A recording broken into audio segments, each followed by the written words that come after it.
Queremos analizar todos estos asuntos económicos con Andrés Arenas, experto en economía y profesor de la Universidad de Nebrija. Buenas tardes. Muy buenas tardes, bien, gracias por invitarme. Bienvenido, don Andrés. Vamos a empezar por ese dato de la inflación que hemos conocido hoy. La general ha bajado, pero la subyacente sigue subiendo. ¿Cómo debemos interpretar que la subyacente vaya al alza?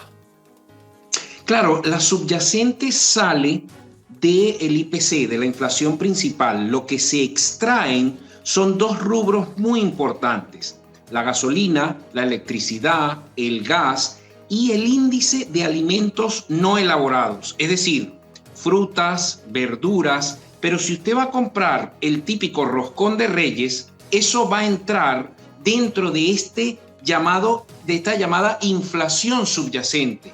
Si vas a un restaurante, los precios están disparados.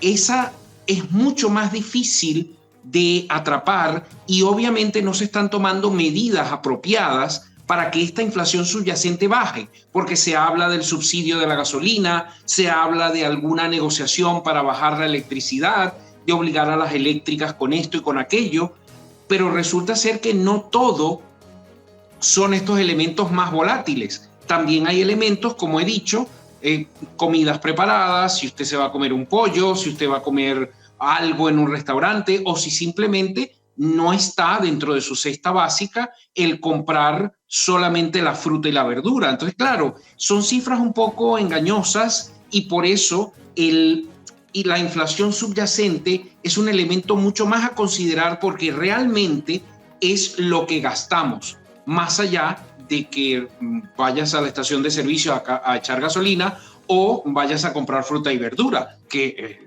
obviamente no toda tu cesta del supermercado son esos dos rubros.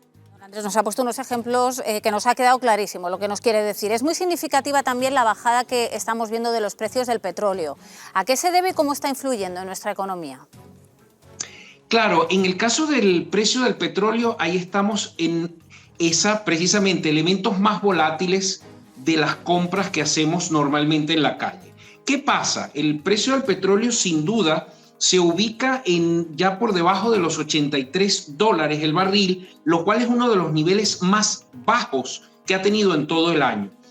Se ha jugado mucho con el factor de la guerra, de cuánto influye la guerra, pero recordemos que uno de los grandes consumidores de petróleo es China, y en este momento están otra vez con las medidas de restricción de la movilidad, de no se puede hacer esto, no se puede hacer esto otro, que tengas que estar en casa, con lo cual la demanda por parte de China prácticamente sale de juego. Luego, las medidas para bajarle el precio a lo que sería el ingreso de la Unión Soviética, de Rusia, antigua Unión Soviética, aclaro, por todo lo que son las sanciones que sufre el Kremlin. Sin embargo, recordemos que a pesar de todo lo que ha ocurrido con la guerra de Ucrania, ellos igual han ingresado más de 108,000 millones de dólares a sus arcas públicas, con lo cual realmente no ha habido que se sienta que ellos han sufrido por lo de la guerra de Rusia. Entonces, claro, con la bajada del precio del petróleo, lo primero que se le ocurre a las personas es decir, pues va a bajar la gasolina. No, ahí ocurre una cosa que se llama el efecto pluma. Esto consiste en que las reducciones son más lentas en los precios de los productos terminados. Es decir, baja el petróleo, pero todavía no la gasolina. Entonces, lamentablemente, como consumidores, como personas que utilizamos el coche para ir a trabajar o para cualquier otra gestión que queramos, pues sí, tenemos que aprender que hay una cosa que se llama efecto pluma, que resulta que por más que el petróleo vaya bajando un poco, la gasolina todavía no ajusta. Y una última cuestión que queremos comentar con usted, señor Arenas. Hoy hemos conocido la subida de las pensiones de cara al próximo año, en torno a un 8,5%. Muchos expertos aseguran que a este paso en unos años nos quedaremos sin dinero para pagar las pensiones. ¿Están amenazadas? Totalmente amenazadas. Tenemos un problema demográfico grave en donde obviamente la tasa de natalidad no aumenta. ¿Y por qué no aumenta la tasa de natalidad? Pues obviamente no hay incentivos. No tenemos políticas claras de conciliación. Las personas, si en un momento dado piensan y quieren tener hijos, empiezan automáticamente a sumar. Imagínate lo mismo, el índice de precios, lo que cuestan los pañales, lo que cuesta tener un hijo hoy en día, aparte el tiempo.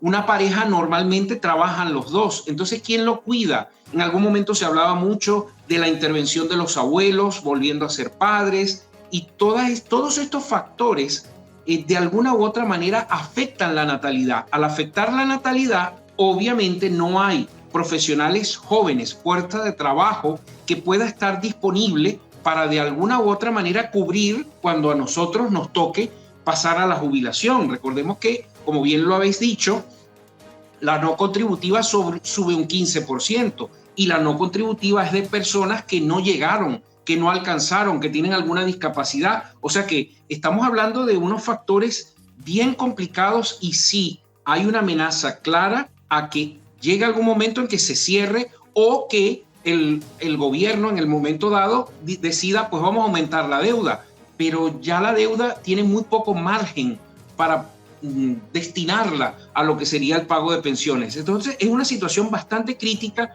que yo creo que hay que atraparla con diferentes políticas públicas desde el punto de vista de apoyo a las familias, políticas que de alguna manera presenten o den opciones a quienes quieran tener hijos y no solamente los que tengan familia numerosa, sino los que decidan tener un solo hijo.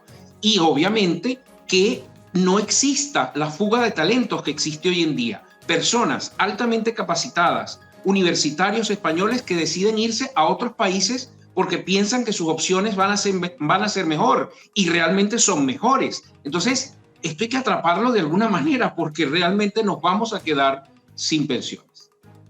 Lo hemos visto, por ejemplo, en Italia, lo estamos viendo, pero en el caso de España, nada por el estilo. Pues, en fin, es una situación desde luego dramática. Gracias, Andrés, por acompañarnos hoy, don Andrés Arena, y aclararnos esta situación con ejemplos tan claros. Un saludo. Saludos a vosotros y siempre a la orden.